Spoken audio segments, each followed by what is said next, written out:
एक बार एक जंगल में भेड़ियों का झुंड गुजर रहा था। तो उस भेड़ियों के झुंड पर एक शेर ने अचानक हमला कर दिया। तो सारे भेड़िए डर गए। अब उसी टाइम उन्हीं भेड़ियों में से एक मंगल नाम का भेड़िया था। उसने कहा कि भाई आप साइड में हो जाओ, सारे यहाँ से भाग जाओ, इस शेर से आज मैं लड़ता हूँ। तो भाई सारे भेड़िए भाग गए। मंगल उस शेर से लड़ने लगा। तो लड़ते लड़ते वो घायल हो गया और घायल होकर वहाँ से जान बचाकर भागते हुए एक रंगरेज के घर पहुँच गया।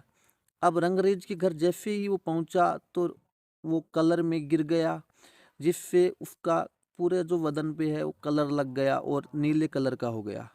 अब इधर भेड़ियों ने सोचा 5-7 दिन बाद जब वो नहीं पहुँचा तो सोचा कि भाई मंगल मर गया भाई। अब जैसे ही 10 दिन के बाद वो मंगल जंगल में पहुंचा तो अब उसका कलर चेंज हो चुका था, अब वह नीले कलर का हो चुका था। तो भाई शेर ने देखा, भेड़ियों ने देखा कि यह नया जानवर कौन आ गया। जैसे ही देखा तो सारे भेड़िए व शेर उससे डरने लग गए।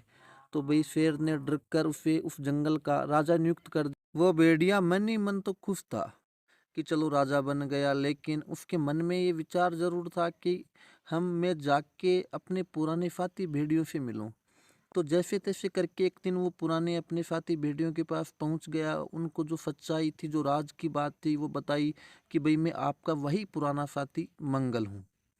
तो ये बात उन्होंने सुनकर तो 4-5 दोस्तों को बता दी। अब कुछ ऐसे गद्दार दोस्त थे जो सुन के ये बात राजा को बता दी कि वो आप जिससे डर रहे हो, जिसको राजा बना रखा है, वो कोई नया जानवर नहीं है, बल्कि वह पुराना हमारा साथी मंगल ही है। तो भाई राजा ने भी विश्वास नहीं किया। तो क्या हुआ कि एक दिन कुछ भेड़िए इकट्ठा होके मंगल की गुफा के बाहर खुशी की आवाज निकाल रहे थे। तो मंगल ने भी सोचा कि भी अपने साथी खुशी की आवाज निकाल रहे हैं, तो उसने भी अपनी पहचान छुपाए हुए भी उसने वो आवाज निकाल दी, जिससे वो शेर समझ गया कि हाँ ये मंगल ही है। तो शेर ने उसको मार डाला। कई बार हमारे साथ भी यही होता है कि हम जब आगे बढ़ते हैं, अपनी पहचान बनाते हैं, तो कुछ ऐसी बातें होती हैं जो हम अपने किसी दोस्त को बता देते हैं, जिससे वही दोस्त अपनी राज की बातें किसी और को बता देता है, जिससे हमें नुकसान झेलना पड़ता है। तो अपना जो राज की जो बात है वो किसी को बतानी नहीं चाहिए। इससे यही शिक्षा मिलती है।